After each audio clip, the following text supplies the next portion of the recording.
Hello everyone, welcome to Ben Talks Money.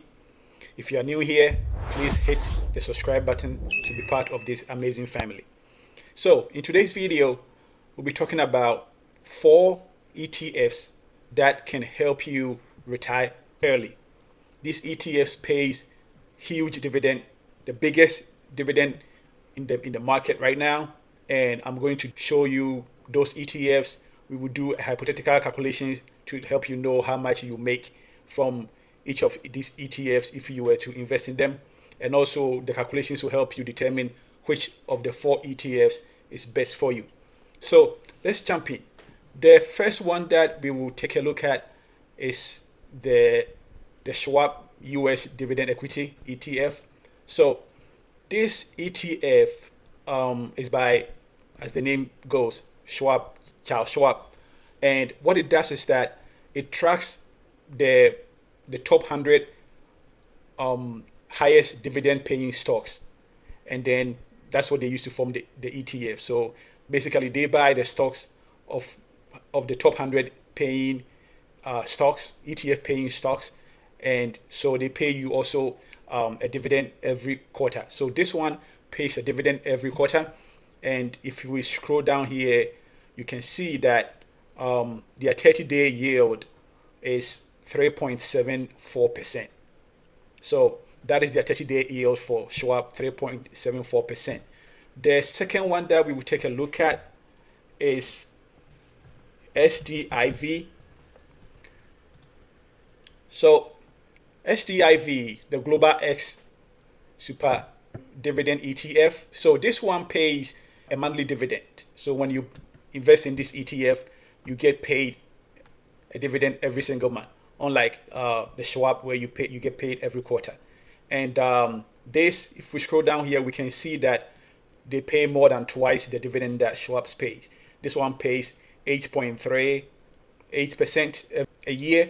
So it means Schwab was about 3.5%. This one is more than twice that. So the third ETF that we'll take a look at is JEPI. Is by JP Morgan. It's called the JP Morgan Equity Premium Income. This one is a fully managed ETF. A fully managed ETF means that they have a fund manager or a team of fund managers manages this fund. So it's actively managed, and usually funds are actively managed because they want to beat the market. This one is tracking the S&P 500. So what it does is that the goal is to beat the S&P 500. So let's say the S&P 500 appreciate 10% a year. The goal of this ETF is to beat that. So in financial terms, it's called achieving alpha. This ETF is fully managed, and if you look at it, it tracks the stocks that are in this ETF. You can see the sector here: 20% technology, 13% healthcare, 13% financial, 12% industrial. So you can see the sectors that it tracks here. So it's very diversified ETF. It's less volatile. I've been following this ETF for a while. If the market drops, this one doesn't go down much. You see it go down 10 cent, 20 cent here and there. But the good thing is that every month you get paid. So let's see how much did they pay. So if you can see here, this one, the 30-day yield is 7.27%. So that's the 30-day yield for this one. So every month you get paid, and the annual percentage is 7.27% right now. It changes every month. The minimum that I've seen, this one is about 6.5. The highest that I've seen is about 10%. Based on the performance of the fund, right? So this is the third one that we look at. The last one and my favorite is JEPQ. So JEPQ is also by JP Morgan, and the difference between JEPQ and JEPI is that JEPI tracks the S&P 500. It's less volatile because a lot of the stocks in the S&P doesn't. It's not that volatile compared to this one, which tracks the Nasdaq. The Nasdaq is mostly made up of the growth stocks, right? Your Teslas, your Amazons, most of the tech stocks, they are all classified as growth stocks because they don't pay dividend. Even if they do, it's just a small amount of dividend. But people invest in it because the company keeps growing which means that the stocks keep going up. If you take something like Oracle, for example, Oracle today is up over 30%. So that is what investors want in growth stocks. And the other side is that because it's a growth stock, it's very volatile. The Nasdaq is very volatile. Anytime the stock market goes down, the tech stocks, they take the hit first. But when the market is going up, they are the leaders. You see them making all-time highs before anybody else does, right? So that is for the JEPQ. And it's also an actively managed fund, just like the JEPI.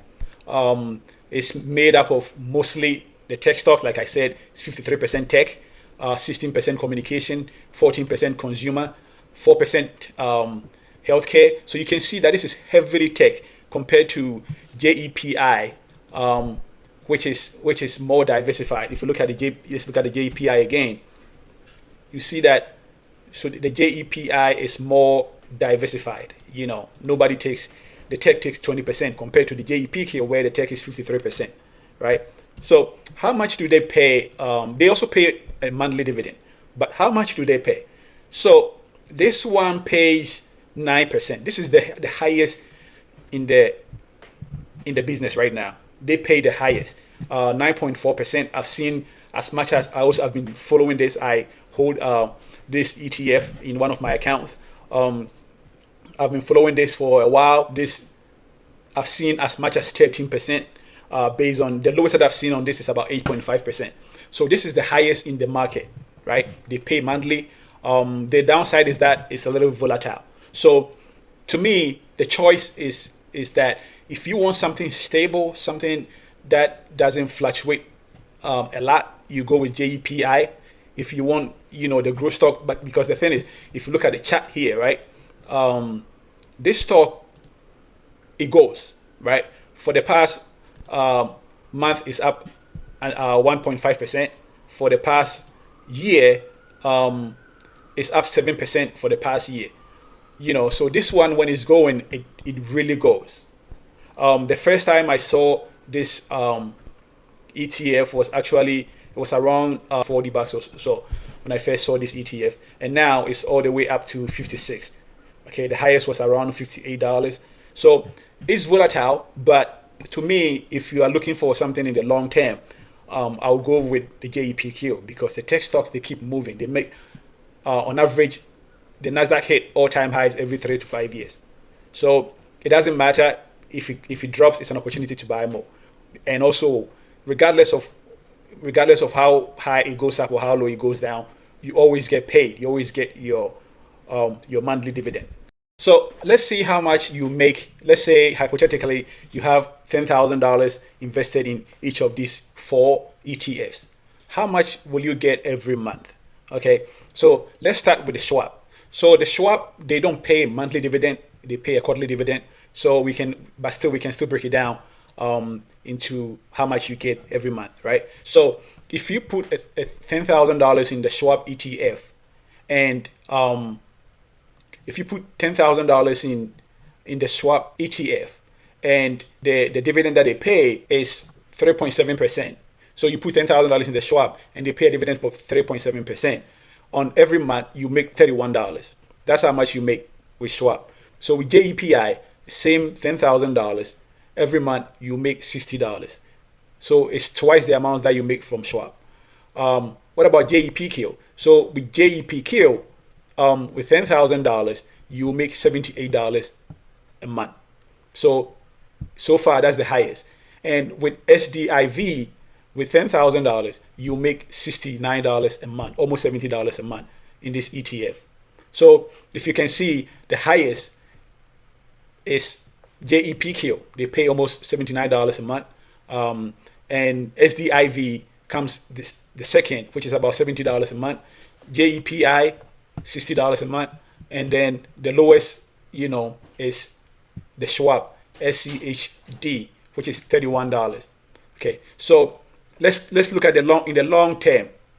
Let's say you started with 10,000 and you invest $100 in these ETFs every month, and they go up. Let's say hypothetically, they go up 6% every year. That's how much the S&P 500 goes up. So we are just using that to track it. So with that, you reinvest your dividend. At the end of the 10 years, your investment will be $38,000 for Schwab. For JEPI, the same hypothesis, $10,000 in, $100 a month, 6% appreciation every year. At the end of the 10 years, it will be $45,391. With JEPQ, it will be the same thing. It will be $50,000 at the end of the 10 years. And with SDIV, it will be $47,750 at the end of the 10 years. So if you look at it, both the long and the short term, the best option is JEPQ, right? That's the best option for your money, to grow your money for your retirement and stuff like that. JEPQ is the best option. The second best option is the SDIV. SDIV, is closer to JEPQ. JEPQ is about 50,000. SDIV is 47,700. So about $2,000 difference. And JEPI came into with 45,391. And Schwab is the lowest with about $38,000. So that's it for the video. The best ETFs that pays the most dividend, that can help you get either passive income or retire early. JEPQ is the first, SDIV is the second, JEPI is the third, and SCHD comes in fourth. Okay, so let me know what you think. Which one do you prefer? Do you have any ETF that you want me to do analysis on it? Leave in the comment section below. Don't forget to, if you like this video, don't forget to subscribe to the channel, turn on the notification, share, tell a friend to tell a friend. And until next time, let's keep talking money.